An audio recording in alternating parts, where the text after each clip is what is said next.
ونستغفره ونعوذ بالله من شرور أنفسنا ومن سيئات أعمالنا من يهده الله فلا مضل له ومن يضلل فلا هادي له وأشهد أن لا إله إلا الله وأشهد أن محمدا عبده ورسوله أما بعد أعوذ بالله من الشيطان الرجيم وخلف من بعدهم خلف أضاعوا الصلاة واتبعوا الشهوات فسوف يلقون غيا.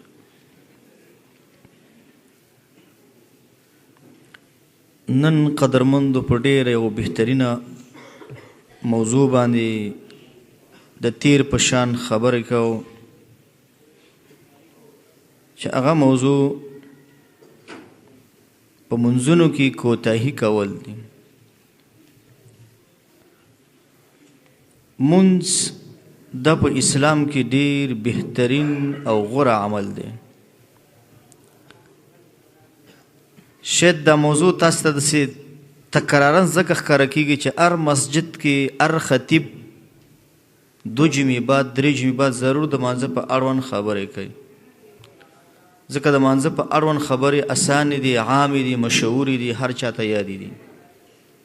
عوام خلک هم په دې پوهېږي چې مونځ مهمه مسله ده او د دین والا خلک هم پې پوهېږي، علما هم پې پوهېږي، زنانه هم په دې پوهېږي چې د مونځ مسله ډېره ضروري ده، مهمه ده. خو زموږ په درس کې په دې اړه خبرې کوو د مونځ په اړوند، کله مونځ کول کله نه کول او بیخي مونځ پرېښودل نه کول. د داسې خلکو حالت څه دی؟ اول یو څو منټو کې باید دا وپېژنو چې مونځ ګورو ډېر مهم عمل دی. 80 کرتو نه زیات الله قرآن کریم کې د مونځ یادونه کړې، د 80,000 نه زیات منځه کې یادونه شوې. مونځ دا هغه عمل دی چې کله یو څوک د 5 وخته مانځه پابندو او ته همیشه دا کس ګورې چې دا کس تل د پاره چې زه راځم دا کس په اول صف کې ولاړي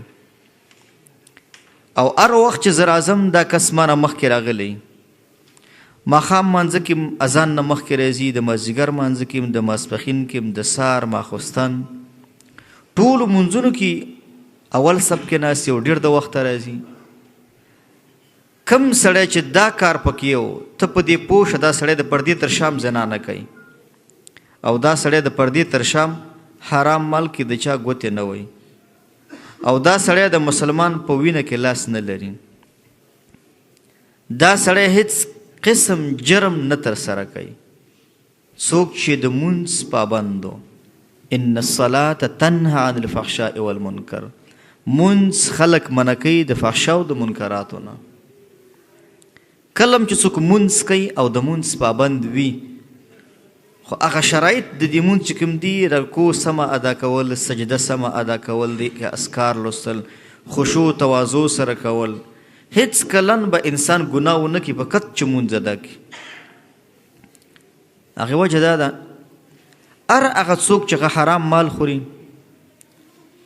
4 ساعته پردو زنانو پسې ګرځي، شراب څښي، لوچکي کوي، داسې کس ته الله د مونځ توفیق نه ورکوي. اصلا هغه هسې شپې ورځې تېرې خو مونځ نشي کولی. دا مونځ کول دا د دین مخکې تقوا غواړي. هغه څوک د شپې تهجد کوي چې د ورځې ګناهونه نه کوي. هغه څوک د سهار مانځه ته پورته کیدی شي چې ماخوستن کې وختي وده شي او ټوله شپه ډرامې ونه ګوري. دا چې ماخوستن کې ځان 12 بجو پورې فلمونو باندې ستړی کړي او خرافات ګوري، ته مجبوري ته به هغه وخت کې راپاڅېږي چې د لمر تودوخه به تا راپاڅوي. نو ستا نیک اعمال دا په خپله د مونځ ته څه ورکوي؟ قوت ورکوي، تا د مونځ په کولو کې تکړه کوي. او کله چې ته مونځ کې تکړه یې هېڅ مونځ تا نه خرابېږي، معلومیږي ته دیندار یې. دا غټه نښه موږ درله وویله. کوم مسلمان چې تا لیده چې 5 وخته مانځه کې همیشه دپاره حاضر دی، ته په دې پوه شه د قوي مؤمن دی، دا به نور ګناهونه هم نه کوي، ځکه که دې نور ګناهونه کولې د دې مونځ توفیق الله نه ورکو. لکه ډېر خلک د هغې دکان نه ډېرې سوداګانې کېږي، هغه دې سودا ته اهمیت ورکوي خو نه مونځ ته. په دې پوهېږي که زه مانځه ته لاړم نو دې وخت کې ګکره روان دی او زه دومره تاوان دې وخت کې کوم. نو ستا خو د ایمان پته لګي دا د ایمان تله ستا مخې له کېښودلې شوه. ته اوس دې ځای کې څه له ترجیح ورکوې؟ کله کله یو ډاکټر ته مریضان ډېر شي، د مانځه په وخت کې وله ډېر شي، مانځه له ډیکه ورکړي، د معاینات به وکړو، د مریضان به وګورو، ځکه دا نغده ګټه ده او د مونځ د ګټې پته نه لګي. ډېر کرتې چې یو څوک داسې کار کوي چې هر مشکل مخې له راځي، خو دا پکې ووایي چې دا زما د مانځه وخت دی او د مونځ په وخت کې زه د دنیا سوداګانې د دنیا ګټې نه کوم، د آخرت ګټه کوم. ځکه دا دکان سودا او د ډاکټر معاینات د خو دنیوي ګټې دي.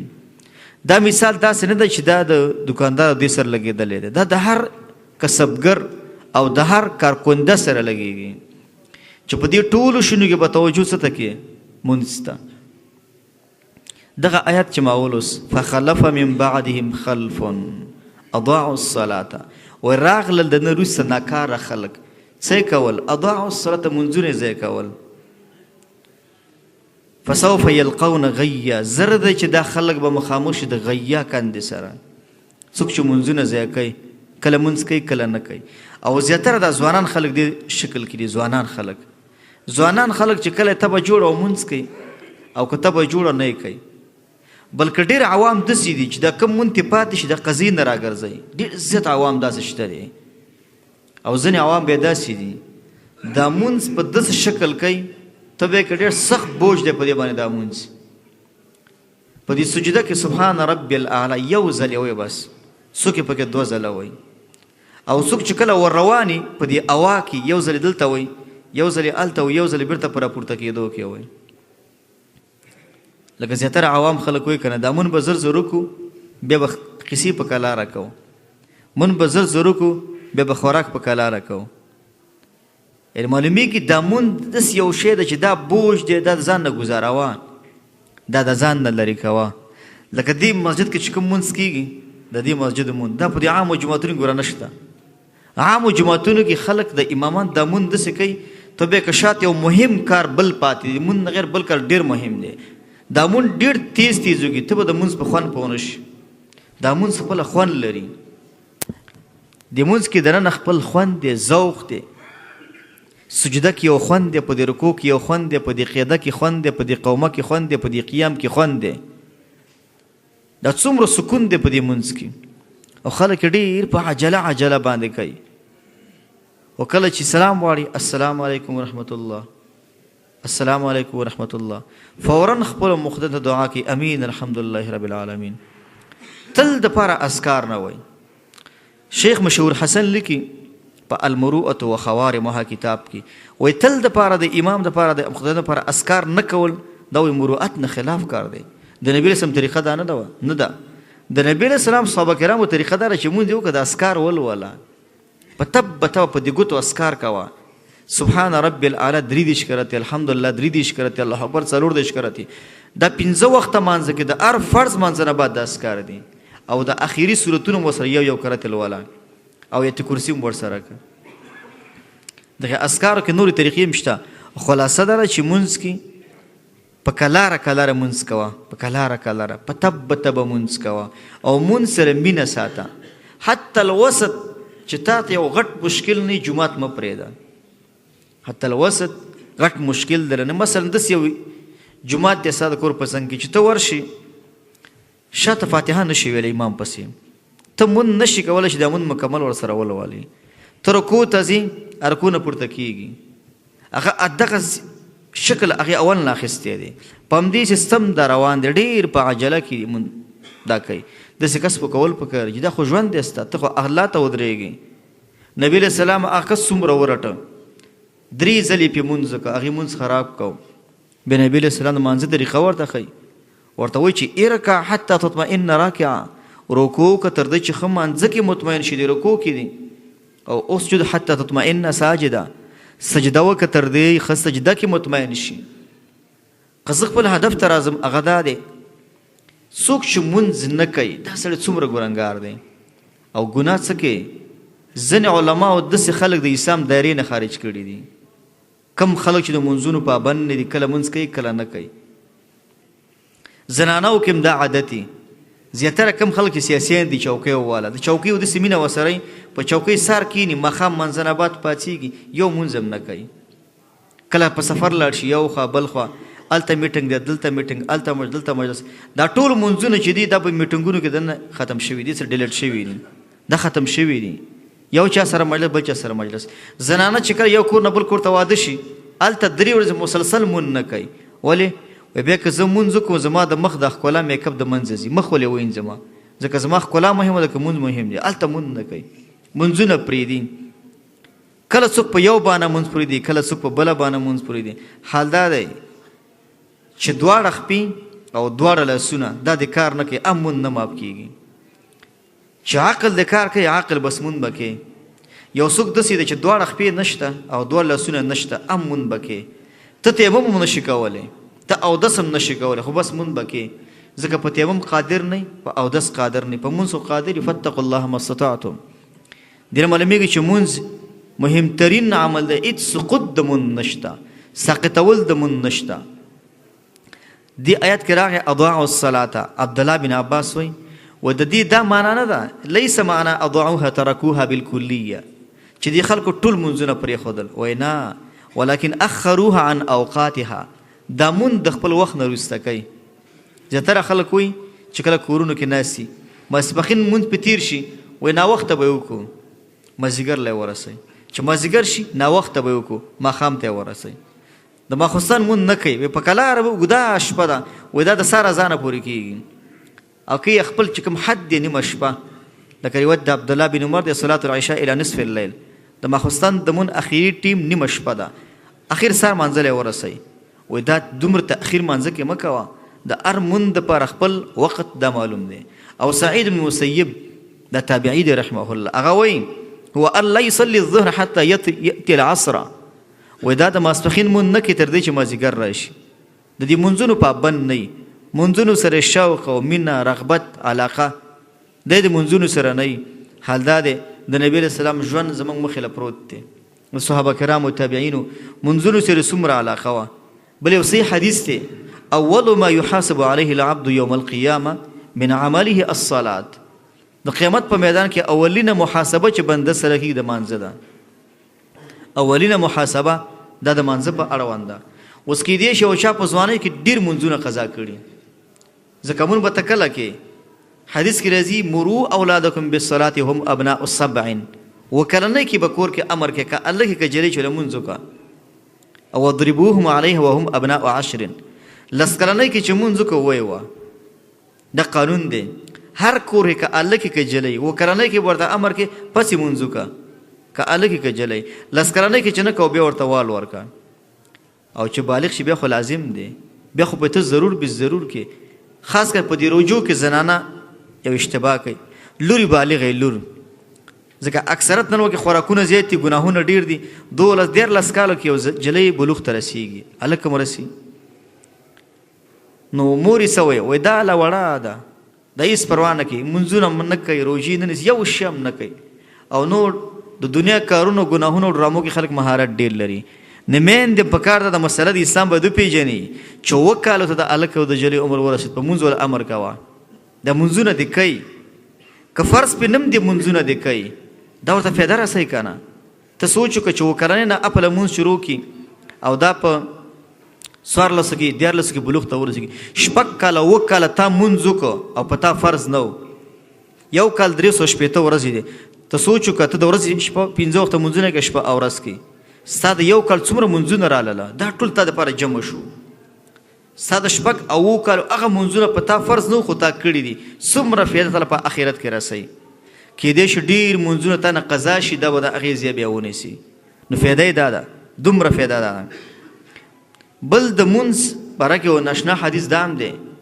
چې دا مونځ څومره مهم دی العهد الذي بیننا وبینهم الصلاة فمن ترکها فقد کفر د حدیث امام احمد نقل کړي وای د مؤمن او د کافر ترمنځ لوز او عهد څه شي د مونځ کول دی مؤمن به مونځ کوي کافر مونځ کوي که نه کوي بل حدیث کې دا هم راځي بین العبد والکفر ترک الصلات د بنده او د کافر تر کفر ترمن فرق په څه کې دی دا په مانځه کې دی عمر رضی الله عنه تاریخ کې مشهوره ده یو مجوسی راغلی دی په خنجر والی و 3 ورځې ورنه اینې روان وي خو د مونځ یې نه پرېښود هیڅ مونځ یې پرېښوده نه یو کسر پسې راغی ورته وایي یا امیر المؤمنین الصلات یعنې مطلب د مانځه وخت دی او ورته وایي قال نعم اما انه لا حظ لاحد فی الاسلام اضاع الصلاه وایي د هغه چا دپاره په اسلام کې هېڅ برخه نشته چې مونځ پرېږدي څوک چې مونځ نه کوي مطلب دا د اسلام کې برخه نشته مونځ په هېڅ صورت کې د مونځ پرېښودل نشته شقیق یو تابعي دی عبدالله بن شقیق څه وایي وكان أصحاب رسول الله صلى الله عليه وسلم لا يرون شيئا من الأعمال ترك كفر غير الصلاة وصحابه کرامو به هر هغه څه چې هغه به کفر ګڼه د مون نه غیر بله مسله کفر نه ګڼله د دې وجه نه د 3 علماو نظر دا دی امام مالک امام احمد امام شافعي څوک چې مون نه کوي د اسلام نه خارج دی ابو حنیفه رحمه الله وایي څوک چې مون نه کوي د ما جیل کې واچوئ ما بس کې واچوئ تر دې دی وایي دا کس مابس کې پروت چې د مانځه پابند شي او یا در چې مابس کې مړ شي دومره سخته مسله دې خلکو نه نقل ده علي رضی الله عنه چا ویل ورته وایي چې دلته یو زنانه د مون نه کوي هغې ویل چې من لم یصلي فهو کافر څوک چې مون نه کوي د اسلام نه خارج ده کافر دی مون څنګه نه کوي ابن حزم رحمه الله څه وایي هغه وایي لا ذنب بعد الشرك اعظم من تأخير الصلاة عن وقتها و د شرک نه وروسته تر ټولو خطرناکه ګناه دا ده یو سړی د خپل ټیم نه مونځ بل ټیم ته وړي مونځ ته پوهېږې چې وخت د مونځ نور اوړي تېرېږي او ته په کلاره ناست یا چیس کې یا مېلمه سره خبرې کې یا د دنیا په نورو کارونو کې مصروف یې او د مونځ پابند نه او د مونځ توجه ډېره نشته علاقه سته د مانځه سره نشته دی داسې قول د ابراهیم نخعي د ایوب سختیاني هم نقل دی هغه وایي من ترک الصلاة فقد کفر چا چې مونځ پرېښود د کفر وکړو ته سوچ وکړه چې د مونځ په اړوند دومره وعدونه او دومره مسایل د مونځ په اړوند موجود دي دا د نبي علیه السلام سفر له ته سوچ وکړه کله چې زکات فرض شو آیتونه راغله چې زکات فرض دی حج چې کله فرض شو آیات راغې ولله علی الناس حج البیت د جهاد مسلې همدارنګه څومره چې فرائض دي آیتونه راغلي او عمل فرض شوی خو د مونځ په اړوند نبی علیه السلام اسمانونو ته وغوښتلی شو نبی علیه السلام تر 2 اسمان پورې لاړه او هلته نبی علیه السلام ته د مانځه مسله ورکول شوله چې مونځ ستا په امت باندې ګوره لازم دی مونځ دا ضروري دی دا مهم دی حتی ځینې تابعین داسې تیر شوي دي ځینې تابعین هغو به ویل و دې سجده کې دومره خوند دی په دې سجده کې وایي زه ویم که زه جنت ته لاړ شم او جنت کې سجدې نه زه به هلته تنګ یم او عوام خلک یې کومه سې کوي زیاتره خلک داسې مونځ کوي د مخ تندی پوزه په ځمکه ولګوي فقط یې ولګوي بېرته راجیګ کړي او ځینې خلک داسې کوي تندی په دې فرش په دې ځمکه کېږدي معمولي یو څو خوري ګوتې جګ کړي بېرته بیا پې کېږدي او څه وایي ځان سره خوشحاله چې ما مونځ که حال لري حدیث ځان خبر که حدیث کې راځي چې دا سرقه ده دا غلا ده ته د مانځه نه غلا کوي او ډېر عوام خلک داسې مونځ کوي ډېر زیات عوام خلک همدې مجه کې تاسې ګورئ مانځه نه بعد د عوام خلک ډېر عجله باندې ته به یې که شاته او ګاډۍ ته روان دی او ډارې کې سعودي ته رسېږي د عمرې ته روان دی دومره تیز مونځ کوي ډېر په عجله باندې کله کله به ته سوچ وکړئ د عوامو خلکو لکه مانځه کې یو بل سره چې مسابقې څوک به زر ختموي څوک به دا مون زر زر ختموي دا سوچ د خلکو سره انس بن مالک رضی الله عنه دا صحابي دی دی به دومره اوږده سجده کوله په نفلي مونځ کې په یو سجده کې په یو سجده کې به د 80 ملګرو نومونه اخیستل هغوی به دعاګانې کولې ته سوچ وکړه چې یو څوک په یوه سجده کې د 80 ملګرو نومونه اخلي دا په دې مونځ به څومره وخت اړوي څومره وخت کې به دا کس مونځ کوي یعنی مهم ستا هغه وخت چې د مانځه کې دې تېر کړه د مازدیګر 4 رکعته مونځ دی اقلا د به 10 منټه واخلي اقلا د به 10 منټه والي 10 منټه 10 منټه نه اته دا درمیانه دی تاسو ګورئ 4 منټو کې 5 منټو کې عموما ټول منځونه خلک کوي، ټول منځونه دومره په عجله په تعدی سره خلک کوي. حال دا دی چې منځ خو ډېره مهمه مسله ده، په ده کې د الله نه ویره خوف دا ضرور دی. بل یو وعید دا واوره، یو اسرائیلي روایت دی. اسرائیلي روایت هغه روایت ته وایي چې کله موږ د درس کې وړاندې کوو، هغه روایتونه چې د نبي علیه السلام نه مخکې د نورو انبیاو نه نقلي، موسی علیه السلام نه، د عیسی علیه السلام، داود علیه السلام، سلیمان علیه السلام، دې ته اسرائیلي روایت وایي. یو اسرائیلي روایت کې راځي یو زنانه راله موسی علیه السلام ته، ورته وایي چې ما ډېره سخته ګناه کړې او د الله نه وغواړه چې زما توبه الله قبوله کړي. و څه ګناه دې کړې؟ وایي ما زنا کړې وه او د هغې نه یو ماشوم پیدا شو، بیا هغه ماشوم ما قتل کړ. موسی علیه السلام داسې یو نبي و، تیز و. عمر رضی الله او د موسی علیه السلام مزاج یو دی، خو د الله لپاره دوی کې تیزي وه. موسی علیه السلام دې زنه ته وایي چې پسې فاجرې، د زنه چې ستا په وجه به موږ سزا به رانه شي. زنانه راغلې وه، توبه یې ایستله، خو په موسی علیه السلام دا خبره ډېر بل رقم ولګېدله، پیسه وله لاړه. چې لاړه هغه هم ډېره خفه شوله. جبریل علیه السلام راغی موسی علیه السلام ته، ورته وایي چې ګوره هغه زنانه چې تا ته راغلې وه، دی خو توبه یې ایستله، زه الله ته ته رالیږلی یم. توبه یې ایستله، ګناه یې کړې خو توبه وکاږي. یو سړی په دنیا کې هر څومره ډېر ګناهونه وکړي خو توبې سره د منځه ځي. وایي زه الله رالیږلی یم. وایي الله څه ویلي؟ هر هغه څوک چې هغه د دې نه په غټ شر کې واقع دی، د هغې غم ولې نه کوي؟ وایي هغه کم شر دی؟ او هغه شر دی چې یو سړی مونځ نه کوي. ته سوچ وکړه دلته د زنانه څومره غټ جرم کړی، زنانه زنا هم کړې او قتل هم کړی، دو جرمه دي. اسرائیلي روایت دی، خو بیرته ورته وایي چې د ده نه بل غټ شر شته دی که نه؟ هغه څوک چې د مونځ اهمیت نه ساتي، مونځ کله وکړه او کله یې ونه کړه. دا خبره په کتاب الکبائر 14 صفحه کې امام ذهبي نقل کړې ده. دارنګه دا روایت مخکې موي اشد الناس سرقه الذي يسرق من صلاته، سخترین عذاب به د هغه چې هغه مانځه نه غلا کوي. صحابه کرام وکيف يسرق من صلاته، د مانځه نه سړی څنګه غلا کوي؟ ولا يتم ركوعها ولا سجودها، د هغې رکوع سجده نه برابرې. دا څه شی ده؟ د مانځه نه غلا ده. یو څو مثال در کوم، دې باندې خبر راټولوم. ربیع بن خیثم رحمه الله، د دې خلکو د مونځ سره څومره شوق دی. ربیع بن خیثم دا په دې اخر عمر کې فالج شو، خپل کار نه کوو. د 3-4 نفرو په دې اوږو باندې به لاسونه اچولي او جومات ته به روان، خپې به کش کولې ځان پسې. چا ولی ویل ربیع بن خیثم ته خو ډېر په تکلیف کې، کور کې مونځ کوه که نه؟ هغې ولی ویل زه په کور کې دا اواز اورم چې حی علی الصلاة، مانځه له راشئ. د حی علی الصلاة ما نه پرېږدي چې کور کې پاتې شم، د اواز زه اورم، ځکه زه ډېر په عجله بس راوځم، که په تکلیف کوم یم خو زه راوځم، ځکه زه په کور کې حی علی الصلاة دا اورم. ته سوچ وکړه هغه په څو نفرو راوځي، خلکو باندې تکیه کړې او ځان دغه ته رارسوي جومات ته. او ما ورته د مسجد سره څومره علاقه ده، د 5 وخته مانځه سره هم څومره علاقه ده. حاتم الاصم دا څه وایي؟ حاتم الاصم وایي و یو ځل زما نه مونځ پاتې شو، یو مونځ رانه فوت شو. وایي ابو اسحاق البخاري زما تعزي ته راغی. تعزي دې راوایي چې کور کې مړی وشي خلک دوا ته ورځي.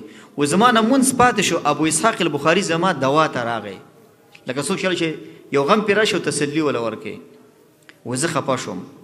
ما ویل ګوره که اوس زما زوی مړ وی نن څه د پاسه 10,000 نفر به زما د مړي تعزي ته راغلی وی، خو چې اوس ما باندې دیني مصیبت راغلی چې ما نه مونځ پاتې، یو نفر ما له تعزیه وکړله. دا ناشنا خبره ده. موږ ته څومره مونځونه قضا کوو، نه تعزیه پېژنو، نه چاته دا ویو چې مونځ دې ولې ونه کړه.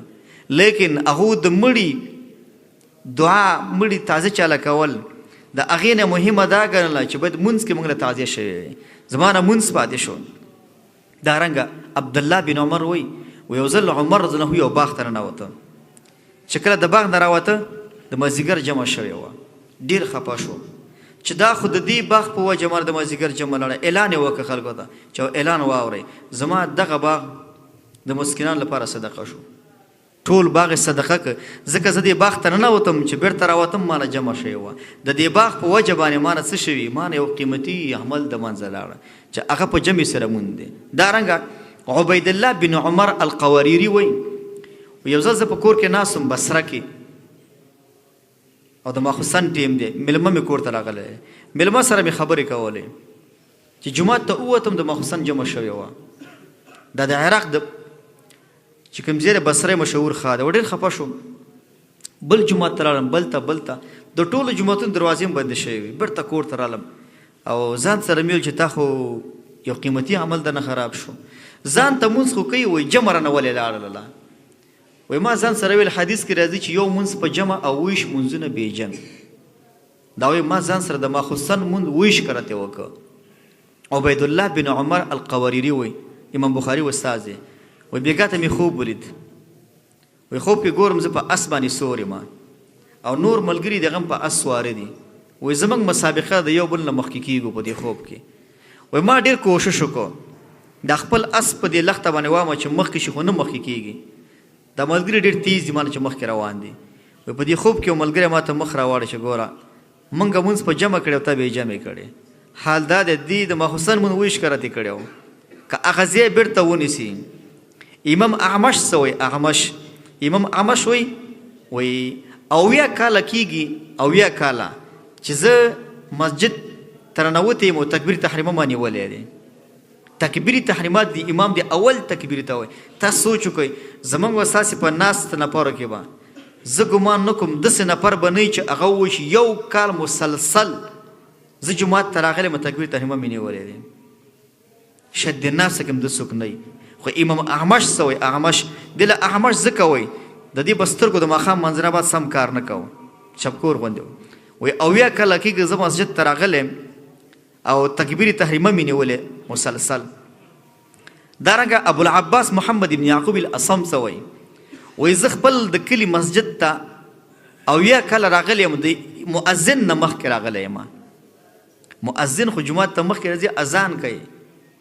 دا امام اصم وایي یعقوب الاصم زه وایي مسجد ته راغلی یم د مؤذن نه مخکې راغلی یم. یعنې دا دین دی، د مسجد سره څه ده؟ علاقه ده. سعید بن مسیب رحمه الله څه وایي؟ دا خپله وایي زه 30 کاله مسجد ته راغلی یم د مؤذن د اذان نه مخکې راغلی یم. دا مخکې قول مې چې یو ابوالعباس هغه وایي ابوالعباس محمد بن یعقوب الاصم وایي ما 80 کاله په مسجد کې اذان کړی دی. او حدیث کې ځي حدیث کې ځینې کلام پشته دی. یو حدیث کې 7 کاله ذکر دی، بلکې 10 کاله ذکر دی. څوک چې 7 کاله یا 6 کاله اذان وکړي په یو مسجد کې د دپاره جنت دا واجب دی. دا څومره فضیلت ذکر دی. خو امام ابوالعباس محمد بن یعقوب وایي ما 80 کاله خپل کلي په مسجد کې ما وایي اذان کړی. او سعید المسیب وایي زه 30 کاله مخکې جومات ته تللی یم چې مؤذن لا نه دی راغلی. دارنګه سعید مسیب دا خبره هم کړې وایي 40 کاله مسلسل زمانه مونځ په جمع دا نه دی خراب شوی. او بیا عجیبه خبره دا هم کړې وایي ما وایي 40 کاله داسې مونځ کړی. سعید المسیب وایي چې ما په سب کې په چپ طرف په ښي طرف ملګري نه دي پېژندلي. د چپ طرف او د ښي طرف د ملګري ما نه دي پېژندلي. یعنې دومره په خشوع په تواضع کې ما مونځ کړی دی او دومره عاجزي مې کړې ده او دومره مې د الله تعالی نه ویره کړې. او موږ تاسې خو د سترګو په چپ طرف کې هم ګورو، په ښي طرف کې هم ګورو، په هر طرف کې ګورو، د خپو لاندې رکوع حالت کې هم ګورو، په هر طرف باندې ګورو را ګورو. حالت توجه او خشوع همدا ده چې ستا په زړه کې دا رابطه د الله سره ډېره برابره وي. الله دې موږ تاسې له په دې باندې عمل کولو توفیق راکړي. ربنا تقبل